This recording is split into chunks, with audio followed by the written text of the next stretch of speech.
Welcome to Reddit Confessions. My wife cheated with my best friend next door, so I turned our block party into their public execution. We were the kind of couple people pointed to and said, "That's what I want someday." Me, Greg, 35, ER nurse, steady hands and steady heart.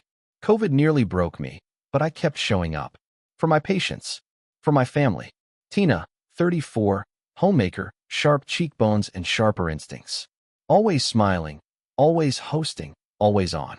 The kind of woman who knew exactly how many bottles of wine to bring to a barbecue and exactly how much to flirt without starting rumors. We had no kids, just matching smiles and a matching mortgage on a quiet cul-de-sac where everyone waved and pretended not to notice too much. But they noticed everything. Or so I thought. It was the annual summer block party. The one where all the neighbors set up folding tables and string lights. Where kids ran barefoot and dads pretended to care about cornhole scores. Where Tina wore her red sundress, the one that made men glance twice and women glance longer. Ty, my best friend since childhood and neighbor for the last 6 years, showed up with his usual grin and a brand new smartwatch he couldn't stop showing off. "Look at this thing, man," he said, tapping the screen like a proud kid. "Synced it with my phone this morning. Whole iCloud's in here now." I laughed, took a sip of beer, and leaned closer. "Let me see." He handed it over like it was nothing. Like I wasn't about to dig into a digital grave. Notifications were normal. Texts, steps, calories. Then a folder. Hidden, not locked. Photos, messages, airdrop history. I tapped. And the world, my world, cracked wide open. The photos weren't random. They weren't innocent. They were of Tina, half-dressed, smirking into Ty's camera. In our house. Our bedroom. My bed. I didn't speak. Didn't flinch. Didn't throw the watch into the fire pit and tackle him in front of the kids playing tag. I just smiled, handed it back, raised my beer and clinked his. "Nice toy," I said. He had no idea he'd just signed his death certificate. I spent the rest of the party pretending everything was fine while planning to burn it all down. Ty laughed about something Tina said. She touched his arm when she passed him the lemonade. And I watched, not like a jealous husband, like a coroner examining a body. Every glance, every pause in their conversation, it all made sense now. The red sundress, the fresh bedsheets a week ago, the faint smell of his cologne on her when she came back from a walk. I smiled through it all, told stories, flipped burgers, helped a neighbor fix the music speaker when it glitched. Ty and Tina, they were relaxed, comfortable, too comfortable. I waited until they were distracted, then found Ty's smartwatch charging on the drinks table. Sloppy bastard didn't even lock it. Slipped it into my jacket for a few minutes. Walked behind the garage, where no one could see. Pulled out my phone. Synced it with his backup. Started the download. Photos, videos, voice memos. He had them all saved in a folder called Good Girl Kiss Mark. I felt sick, but I didn't stop. I watched one clip on mute. Tina, laughing, moaning. My name was never said. Ty's was. Twice. I wanted to punch a hole through the fence. Instead, I uploaded everything to a private drive. Created a backup on a flash stick I kept on my keychain. An old habit from nursing school days. No drama. Just data. Then I opened the audio files. One of them started with a laugh, her laugh. But not the one she used with me. This one was younger. Wilder. The version of her I hadn't seen in years. The version she apparently still knew how to be, just not with me. Then Ty's voice. "God, you're so hot when you talk shit about him. Tina, he's so clueless. Always so serious. Always so good. It's exhausting." Then laughter. Together. Cruel. I paused the recording. I didn't realize my hand was shaking until I noticed the flashlight on my phone was still on and twitching like a strobe against the fence. Someone called out for me, one of the neighbors. I pocketed the watch, reset my face, and walked back into the party. Tina came up to me a few minutes later, eyes bright, holding a plate. "I saved you the last brownie," she said. Kissed my cheek. I looked at her. Really looked. She wore guilt like perfume. Invisible to most, but overwhelming once you caught the scent. And now, I'd never be able to smell anything else again. "Thanks, babe," I said. Then I kissed her back, softer than I needed to. Let her feel safe. Because this wasn't a fight. It was a setup. And I wasn't just her husband anymore. I was her reckoning. Suddenly, every corner of our home felt dirty. You ever walk into a room and feel like it's looking back at you? That's what it felt like coming home the next morning. Tina had already left for her brunch with Megan. I walked through the house like a stranger, like someone stepping into a museum of someone else's life. Our wedding photo still hung above the fireplace. Her shoes were in their usual pile by the stairs. A coffee mug, the one that said "Best Wife Ever," sat in the sink. And all I could see were her legs wrapped around Ty on our couch. In our kitchen, on the goddamn stairs. I didn't even cry. I just walked, room to room. And everything I saw, every object, every scent, felt like it belonged to a lie. New bedsheets she insisted we needed? Yeah, that made sense now. That vanilla candle she'd lit the other week, the one she said just makes the room feel sexier? I bet it did. Even the playlist on our shared Spotify. New songs. R&B. Stuff I'd never heard with her. Stuff they'd probably fucked to while I was stitching someone's artery shut at the hospital. I walked into our bedroom and sat on the edge of the bed. And then I stood up, because even sitting on it made my skin crawl. I needed more. Proof. Pattern. Timeline. So I opened the Ring app. We had 2 cameras, front door and living room, synced through my email. She never changed the settings. She probably thought I never looked. She was right. Until now. The history was patchy. She'd disabled the motion detection a few times. Convenient. But she didn't delete everything. I found a clip from 2 months ago. 9:23 p.m. She opened the front door in a silk robe. Ty stepped inside. He kissed her. She closed the door behind him, and the camera cut out 10 seconds later. I stared at the screen for a long time. Not crying. Not shaking. Just still. Like the moment right before a thunderstorm breaks. I went back further. More clips. Ty pulling into our driveway in the middle of the day. Him leaving at midnight. Always on the days I worked double shifts. I checked the smart lock app. She'd added a temporary access code. His name was saved under Cable Guy. Cute. I almost laughed. But then I clicked a timestamp from 2 weeks ago. Just a normal Friday. The day she'd said she was feeling off and didn't want to have dinner with the neighbors. I watched the footage. She opened the door. In lingerie. Smiling. Hair done. Music playing in the background. Ty walked in holding wine. They didn't even wait. He grabbed her hips right there in the hallway. Our hallway. The camera didn't catch audio. But I didn't need it. The look on her face said everything. She was home. Just not with me. I closed the app and set my phone down gently. Then I got up, walked into the garage, and pulled out an old toolbox from the back shelf. Not for tools. For the flash drives. The ones I used to use when hospital systems were down. Time to back up everything. Every frame. Every photo. Every message. Evidence. For later. Because I wasn't going to scream. I was going to plan. I couldn't confront her. Not yet. I needed her to dig her own grave. That night, I kissed her. Pulled her close after dinner while the dishwasher hummed and the scent of lemon soap lingered between us. She smiled, surprised. What was that for? Just missed you, I said. She blushed. Looked down. And I saw the flicker of guilt in her eyes. Not enough to stop her, just enough to enjoy the lie she thought I was swallowing whole. I was watching her now. All of her. The way she texted and turned her screen away. The way she lingered in the shower with music too loud to hear footsteps. The way she suddenly cared about yoga pants again. I started logging everything. When she left the house. When she got home. Who she said she was meeting. She made it too easy. Liars always do when they think they've already won. Monday morning, she said she was going to brunch with Megan again.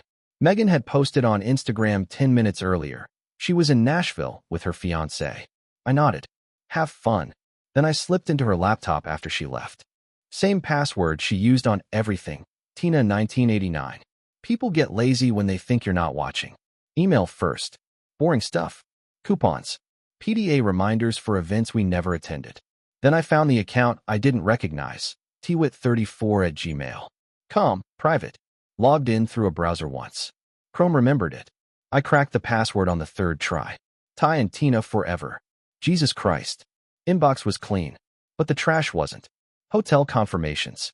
Spa appointments. Dinner reservations. All under false names. A couple's massage booked last month under Mr. and Mrs. Taylor. Ty's last name. I stared at the screen and laughed. Not loudly. Just one of those breathless, hollow chuckles that never really escapes your chest. She wasn't even trying to hide it. She thought I'd never look. She thought I was safe. I installed monitoring software on her laptop. Keyloggers, screen capture every 5 minutes, auto-sync to my cloud. Then I did the same to her phone while she showered that night. Cloned her SIM card with a burner I bought on the way home.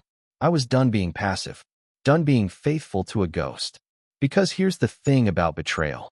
Once it happens, it doesn't just change how you see them. It changes how you see yourself. And I was no longer her sweet, dependable husband. I was the man building a coffin for her double life. Later that night, we were brushing our teeth side by side. She looked over at me in the mirror, her mouth full of foam. "You okay?" she asked. I nodded. Never better. And I meant it. Because now I knew everything. I saved Ty's life once. Now I was about to destroy it. There's a photo in our hallway I used to love. Me, Tina, and Ty, all smiles. 4th of July. Sparklers in hand. Red, white, and blue in the background. Back then, it looked like the American dream. Now I can't look at it without seeing the way Ty's eyes are fixed on her. Not me. Not the camera. Her. And the way she's leaning, slightly toward him. Not enough to notice, unless you knew what to look for. Now I did. I pulled out the old photo boxes from the garage that weekend. Ty was in everything. Family BBQs, birthdays, New Year's Eve. Always next to Tina. Always with that same look, like he was waiting. I remembered the first time I met him. 3rd grade. He had a black eye and no backpack. Said he forgot it. Later I found out his dad threw it in a bonfire. We were inseparable after that. He crashed at my place more times than I could count. My mom made him waffles like he was one of us. When he got drunk and nearly drowned in the lake at 16, it was me who dragged him out. Saved his life. Now I realized. I saved the life of the man who would later screw my wife in the home I built. I dug deeper. Old texts. Group chats. He'd always made little comments about Tina. "Damn, she's looking good today." Or, "Don't let her out in that dress, man. You'll have a line down the block." I used to laugh. Thought it was just guy talk. But there was always a hunger in it. A subtext I missed. Until now. Even our house. He helped me build the back deck 2 summers ago. Sweated next to me. Talked about beer and football. Asked if Tina made those lemonade popsicles again. She did. She brought them out to us in a tank top and cutoffs. I remember Ty staring. I remember not thinking twice. Because that's what trust does. It blinds you to the truth in plain sight. I looked back through our shared calendar. Found a few weekends I remembered being out of town for work conferences.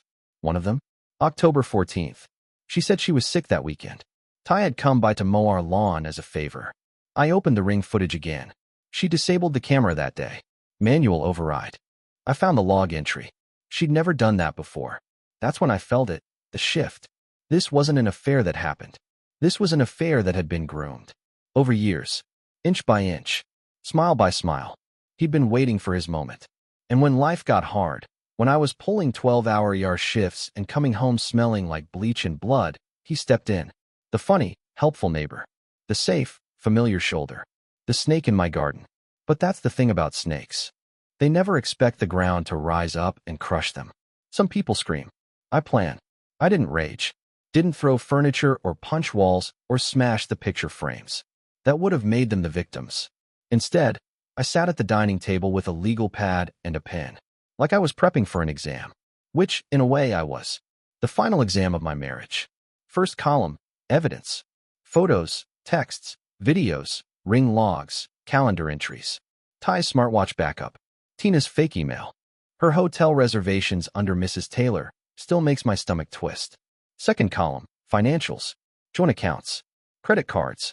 I quietly opened a new checking account in my name only. Transferred my direct deposit there. Started moving bill payments from the shared account to prepaid cards. Tiny amounts. Unnoticeable at first glance. But they'd add up. She wouldn't notice. She was too busy sneaking around to pay attention to numbers. Third column. Assets. House. Vehicles. Furniture. I took photos. Documented serial numbers.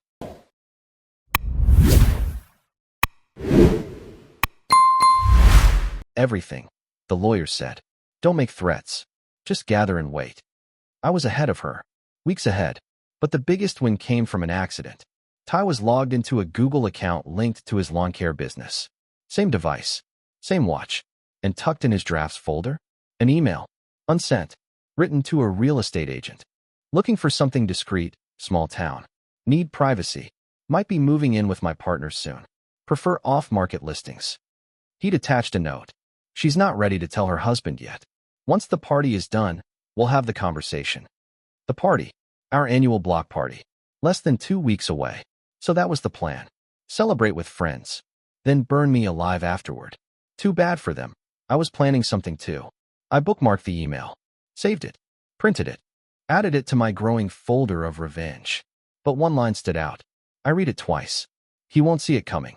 I leaned back in my chair. Smiled. He was right. I didn't see it coming. But neither will they. They thought I was working night shift. I was parked 2 rooms down. She kissed me goodbye Friday morning. Smelled like honey shampoo and fake affection. Don't forget to eat something during your shift, she said, straightening my jacket collar. You know me, I said. Always take care of myself. She left with a suitcase. Packed neatly. Not like someone stressed. Like someone excited. The plan was a weekend spa getaway with her coworker Shelby. Shelby had posted photos of her dog that morning. In her backyard. Still in town. I followed them. Didn't even have to try hard. They went to Ocean View Resort, 2 hours up the coast. Upscale place. Spa. Adults only. Rooms that smelled like money and mistakes. I checked in under the name Logan Pierce. Paid cash. Room 312. They were in 315. I left a voice-activated recorder in the hallway by their door, tucked in a hollowed-out toiletry bag next to the cleaning cart. Then I waited. I watched them check in from a corner table in the lobby cafe. Ty wore sunglasses indoors. Douchebag behavior always gives itself away. Tina clung to his arm like some desperate version of herself. Giggling, brushing her hair off her neck, whispering into his ear. They were so comfortable. So open. Like they weren't hiding a damn thing. Because they weren't hiding from the right person. Me. Later that night, I watched their room door close. The lights dimmed behind the curtains. And the recorder did its job. I spent the next day at the spa myself. Alone. Relaxed. Focused. Getting a hot stone massage while listening to their audio feed through Bluetooth earbuds under a towel. Tina laughed. Again, that strange laugh I only ever heard in recordings now. They drank champagne. Ordered room service. And then the part that made my jaw clench. Ty. So you think he suspects? Tina. Greg? Please. He doesn't even notice when I cut my hair. Ty, damn. You're cold. Tina. He's sweet. But he's like wallpaper. Just there. I deserve fun. Ty. After this party, you should ask him for the divorce. Tell him you've changed. Make him think it's about you. Tina. You think he'll buy that? Ty. He's a nurse. He lives to fix broken things. He'll try to fix you before he questions you. Laughter. Then silence. Then, other noises. I didn't finish the recording that night. I let them have their fun. Because you never interrupt a performance before the final act. Sunday afternoon, they checked out. Tina came home looking tired, but renewed. She showed me a brochure for the spa. Told me Shelby loved the hot stones. I smiled, kissed her on the cheek, and took her bag upstairs for her. That night, I watched the full recording. Not because I needed more proof, but because I needed fuel. They didn't just cheat. They planned my downfall. Mocked me. Timed their meetups around my hospital shifts. Built their affair on the back of my exhaustion and trust. And now, they were walking straight into a trap of their own design. Everyone in the neighborhood smiled at me. Would they still after tonight? Our neighborhood looked like a postcard. Fresh-cut lawns. Garden flags. Sidewalk chalk drawings from the kids down the street. Every window smiled. Every hedge whispered. And now I saw the truth behind it. The cul-de-sac was quiet, but never blind. So I started talking. Nothing direct. Nothing obvious. Just a beer here. A grill session there. Little check-ins with the people who lived 2 doors over or 3 down. Just a friendly neighbor, catching up. Hey, Carol, how's the new puppy? Tina mentioned it last week. Hey, Mark, Ty's still doing your yard for you? Guy's got the best schedule, huh? They answered like normal. But their eyes? That's where the story was. Avoidance. Hesitation. Glances that lasted half a second too long. I cornered Doug, the guy with the camper, while helping him load lumber. You and Ty still doing poker nights? I asked, handing him a bungee cord. He hesitated, rubbed the back of his neck. Not lately, he muttered. Tina always seemed to be around when we started. Got awkward. Awkward how? Doug gave me a sideways look. You sure you want to open that box? That was the first crack. I invited Melissa, the nosiest neighbor on our block, over for coffee on the pretense of needing advice about redecorating. Tina wasn't home. I made sure of it. Melissa sipped her almond milk latte and looked around the living room like she was taking mental inventory for a gossip column. I've been thinking, I said casually, something's been off lately. With Ty and Tina, you ever notice anything strange? She didn't answer right away, just picked at the corner of a coaster. Then, I always thought they were a little too close. There it was. I leaned in, kept my tone light. You ever say anything to anyone?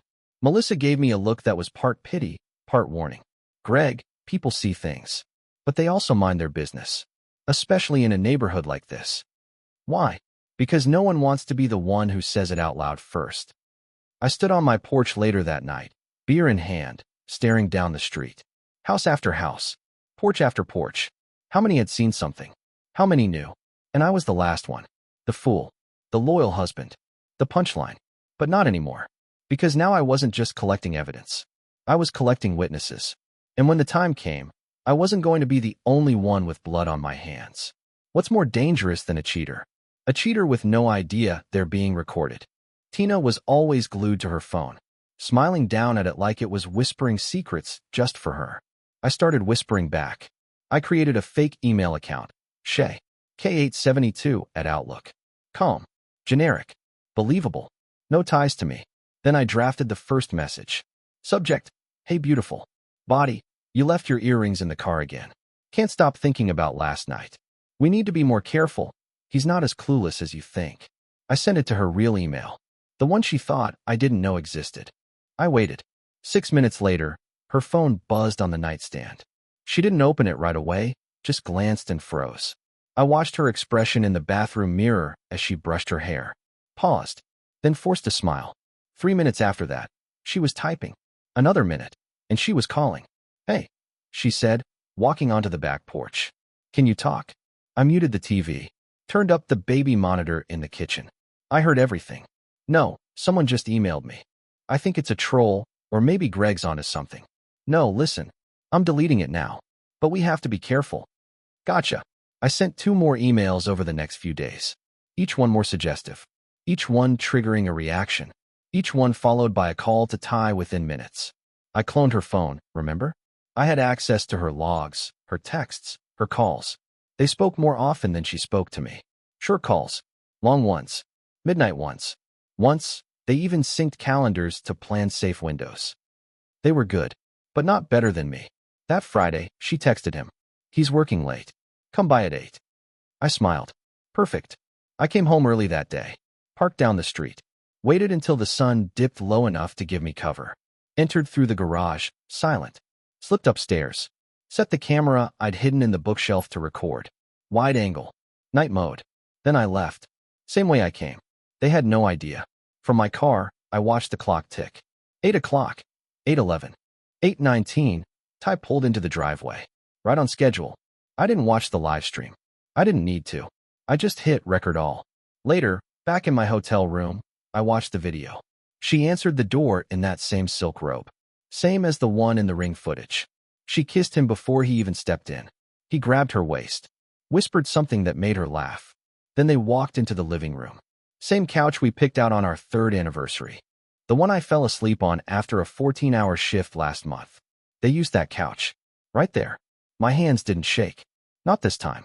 Because this wasn't just heartbreak anymore. This was evidence. And in a few days, it would become a weapon. I watched my wife sleep with my best friend in the bed I bought, while calling me boring. There's a moment when pain turns to silence. Not numbness. Not peace. Just silence. The kind that hums in your ears like a flat line. That's what I felt as I pressed play. The camera feed was clear. Wide shot. Good lighting. Perfect angle. I watched them. Hands all over each other. The ease of routine. They'd done this before. Many times. He unzipped her dress like it was a game they'd played 100 times. She giggled and said, "We've got time. He's at work till 2. She was right. I should have been. Instead, I was watching, from my hotel room, a USB drive in one hand and a whiskey in the other. It wasn't just sex. It was familiarity. Ty called her babe. She whispered, "I missed you," like I was the stranger. But it wasn't the bodies that gutted me. It was the words. "Ty, when are you telling him?"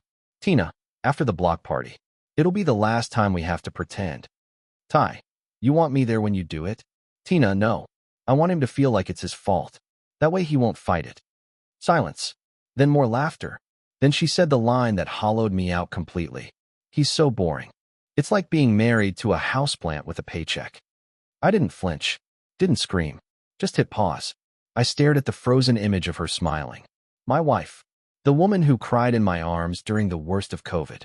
Who held my hand when I buried my father. Who promised me forever. A lie wrapped in red lipstick.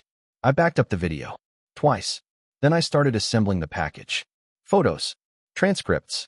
Clips with subtitles burned in. I added a folder titled Block Party, Final Cut. Because the truth deserved an audience. And they deserved nothing less than applause for their performance. I poured another drink. Looked out the hotel window. The block party was 5 days away. I'd already signed up to host the raffle. I'd already tested the projector. I'd already planned the seating arrangement. All that was left now was the show. And I wasn't just coming for revenge. I was coming for justice, with string lights and plastic wine cups. I was about to turn the most cheerful event of the year into an execution. The invites went out on a Tuesday. Digital, clean, tasteful, block party bash. Saturday 7 p.m., potluck, raffle, and backyard movie night. Let's celebrate another year of friendship, family, and fun under the stars. Smiles all around. Comments rolled in within the hour. Can't wait. You and Tina always throw the best ones. She read them over my shoulder, wrapped her arms around me, and kissed the side of my neck. You're really leaning into this whole host thing, she whispered. I smiled. I just wanted to be memorable. Ty texted me that afternoon. Need help setting up for the party? Got some extra lights in the shed. I stared at the message. The same fingers that had touched my wife were now offering to help hang decorations over my grill. I replied, sure, come by Friday. I'll grab beer. I wanted him close. I wanted to see if he could look me in the eye while stabbing me in the back. Friday evening, we stood in my backyard, stringing lights, setting up tables, testing the raffle mic. I'm glad you're finally relaxing, man, Ty said, cracking open a beer. You were way too tense for a while. Life's short. Gotta enjoy it, right? I handed him a roll of tape. Couldn't agree more. He had no clue that I had already drafted the script for the night. Raffle prizes, check. Outdoor projector, check. Bluetooth speaker system synced with my laptop, check. One folder titled Surprise Ending, check. Tina was glowing that weekend. She baked cupcakes, wore her hair loose, the way Ty liked it. Said things like, we're finally back in sync again. Yeah, we were in sync. Just not the way she thought. Saturday arrived. Tables lined the lawn. Neighbors brought folding chairs and lawn games. Kids ran through sprinklers. Music played. Laughter carried. Tina floated through the crowd like a hostess on a reality show. Ty stood beside me, cracking jokes. His hand brushed Tina's arm more than once. I watched it all, and for the first time in weeks, I felt calm. Because tonight wasn't just a party. It was a performance, and they were the stars. Around 8:45, I tapped the mic for the raffle. People gathered, plastic cups in hand, mosquito spray in the air. The projector was humming behind me. Thanks, everyone, for coming out, I said, smiling. Let's get to the part we've all been waiting for. Laughter. Claps. I called out a few small prizes. Kids cheered. Then I raised one hand. Before we announced the final prize, I want to show you all something. A little video I put together. Tina was sitting with Ty, cupcake in her hand. Mid-bite. She smiled. That smile disappeared the moment the screen flickered on. Everyone gathered under the string lights, laughing. I held the mic and held in my pocket. Before we draw the final prize, I said, tapping the mic again, I want to share a little neighborhood memory. Laughter rippled through the crowd. Tina smiled at me, relaxed. Ty clinked his plastic cup against hers. They had no idea. I turned to the projector, hit play on my laptop. It started with soft music. Acoustic. Sweet. A slideshow of harmless photos. Potlucks, bonfires, birthdays, kids on tricycles. People smiled. Pointed. Nostalgic. Then came the shift. The screen flickered. The next slide? Tina. In a silk robe. Blown up. High def. Smiling in our doorway. The room fell silent. I clicked again. Ty entering the house. Time-stamped. Gasps. Another slide. Their hands. His back. Her neck. Still frames. Blurred just enough to leave no room for denial. Someone whispered, "Is that?" Then the audio rolled. "You think he suspects?" Greg, please. He doesn't even notice when I cut my hair. Tina shot to her feet. Greg, what the hell is this? I kept the mic in hand. Calm. Focused. Ty stood too. Turn it off, man. You've made your point. No, I said, voice steady. I haven't even begun. More slides. Screenshots. Hotel receipts. The reservation confirmation for Mr. and Mrs. Taylor. Her texts. His emails. A screenshot of her saying, I want him to think it's his fault. Gasps turned into murmurs. People started backing away from them like the guilt was contagious. I turned to the crowd. For those who didn't know, this is my wife, Tina. I gestured. She's been sleeping with my best friend, Ty, in our home, during my shifts, while I was working to keep this house and this neighborhood safe. Silence. You want the truth? Here it is. They weren't just cheating. They were planning to humiliate me. After this party, they were going to have the talk. Make me believe I was the problem. Make me question my worth. I let that sink in. But I'm not the fool they thought I was. I'm the man who paid attention. Ty started to move toward me. Greg, I swear. I raised a hand. Try me, I said, stepping forward. I saved your life once. I won't do it again. There's no rewind button for public humiliation. Tina stood frozen, one hand still holding that half-bitten cupcake. I don't even think she realized it was melting between her fingers. Ty looked like a man searching for exits. But there were none. Only the screen. And the crowd. Click. Photo. Tina straddling Ty on our couch. Timestamped 1:18 p.m. The same day she said she was napping off a migraine. Click. Screenshot. A message from Ty. You taste better when you're wearing his hoodie. Someone in the crowd let out a gasp sharp enough to cut steel. Carol from 2 doors down whispered, Oh my God. Doug's wife actually covered her kid's eyes. Click. Audio clip. Tina. He's sweet, but wallpaper. Just there. Ty. Don't worry, babe. After the party, it's you and me. The silence turned violent. Like everyone had been slapped, not just me. Melissa, the neighbor who always smiled too wide, muttered. I knew something was off. I just didn't want to believe it. Click. Ty standing shirtless in our hallway, wearing my flannel. Click. The reservation confirmation. Ocean View Resort. Mr. and Mrs. Taylor. 2 guests. King Suite. Sent from her fake email. Click. Video footage, muted, of them kissing in our kitchen. The same kitchen she made pancakes in the morning after. The one where I left a note saying, Love you. Eat something today. I turned to the crowd again. Voice steady. Clear. This wasn't a one-time mistake. This was methodical. Deliberate. While I was saving lives in the ER, they were desecrating mine at home. I paused. And just to be clear, this wasn't about sex. It was about contempt. They didn't just cheat. They mocked me. Planned to make me the villain of their escape story. Tina finally spoke. Greg, please. This is private. I cut her off with a glance sharp enough to skin flesh. You forfeited private when you turned our life into a lie. Ty stepped forward again, trying to regain control. All right, that's enough. You made your point. I met him halfway. You want to know what point I made? I held up a flash drive. This is going to your wife's lawyer. To your church board. To every client who trusted you to mow their lawn and not their lives. He paled. You think your business can survive this? I asked. Think again. Someone in the crowd laughed. Sharp, mean. Doug, I'm canceling tomorrow's mow, Ty. Just a heads up. The crowd cracked. Murmurs turned to snickers. Then judgment. Then disgust. Tina looked like she wanted the grass to swallow her whole. But I wasn't done. Click. One final slide. A quote. White text on a black background. Some betrayals are loud. Others whisper while you're sleeping. Unknown. I turned back to the crowd. Enjoy the movie. The raffle prize was trust, and it's already been claimed. I dropped the mic literally. Walked past them. Past Tina, who was crying now, silently. Past Ty, who couldn't even meet my eyes. Into the house. My house. There's no longer.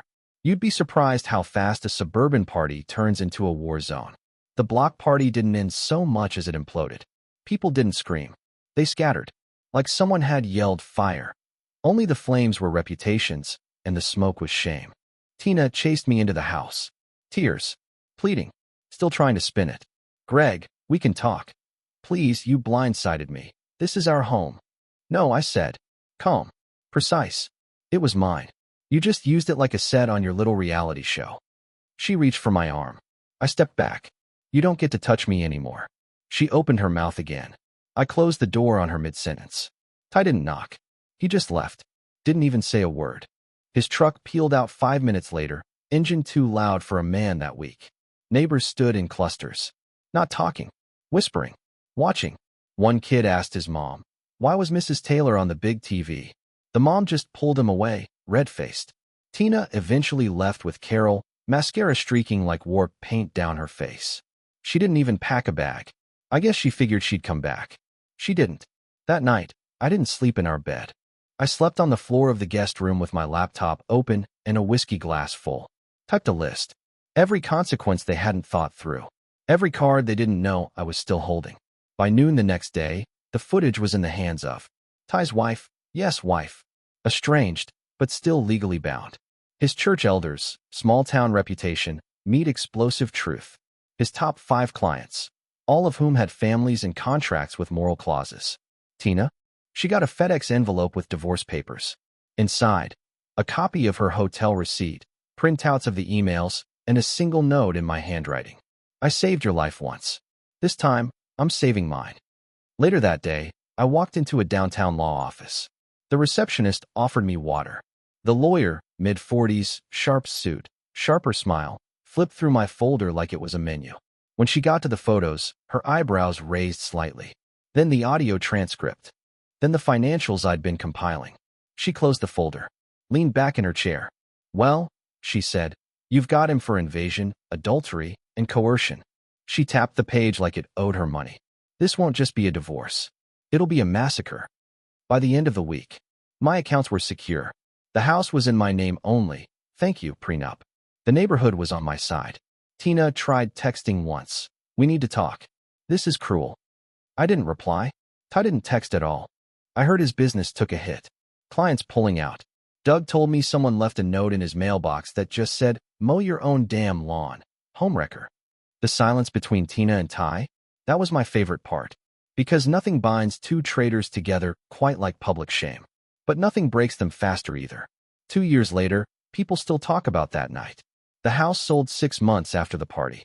I didn't even pack most of it. Too many ghosts in the walls.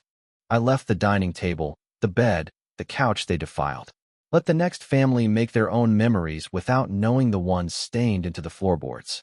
I moved 3 towns over. New job. Smaller hospital. Better hours. The place I found. Quiet. Trees instead of cul-de-sacs. No block parties. No nosy neighbors with sugar smiles. Just peace. The kind you earn when you've watched your world burn and didn't run. I still think about it sometimes. That night. The string lights swaying in the wind. Tina's face when the projector lit up. The silence that followed the laughter. Like someone had sucked the air out of the entire neighborhood. They never recovered. Ty's lawn business tanked within weeks. His Google reviews became a war zone. Last I heard, he moved in with his sister. Out of state. Doesn't answer calls. Tina? She fought the divorce for 3 months. Filed motions. Tried to stall. Then the audio came out during a mediation hearing. The judge didn't even blink. I walked away with everything. I was sitting at a bar last week. Small place, dim lights, clean bourbon. Bartender looked familiar, but I didn't place her. She came over halfway through my drink, smiling like she'd just remembered a joke. "You're that guy," she said. I blinked. "Sorry." She pulled out her phone, scrolled, then showed me a blurry screenshot. The projector screen. Tina frozen mid-laugh. Ty blurred beside her. And me, standing under the spotlight, mic in hand, eyes on fire. "From the slideshow," she said. "Block party guy? My cousin lives near your old place." I stared at the photo, then back at her. "I guess I am." She grinned. "Damn, that was legendary. You're like a myth in that neighborhood." I didn't say anything, just raised my glass. Because sometimes, silence speaks louder than a monologue. People think revenge is about destruction. It's not. It's about clarity. About reclaiming your name from someone else's mouth. Tina and Ty buried me while I was still breathing. And then they smiled at my funeral. So I gave them a resurrection they couldn't survive. Now, I sleep alone. But I sleep easy. No lies in my bed. No traitors in my home. And when people ask who I am, I just say, I'm the guy who finally stopped pretending.